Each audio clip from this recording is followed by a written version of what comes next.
Good morning! Mga auntie, good morning! 11:25 na ng umaga, ang kakagising lang namin. Tapos na dede si Bebe.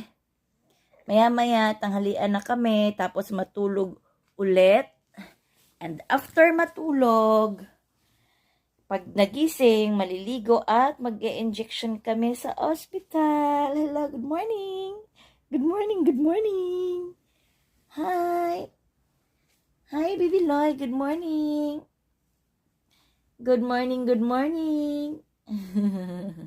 Maganda ang mood ng bebe namin. At nakatulog ng maayos. Basta makatulog siya ng maayos, magandang yung mood niya. Pero pag hindi siya makatulog ng maayos, iyak ng iyak lagi at gusto karga lagi. Di ba? Yan. Yelong-yelo kami, hindi halata ha.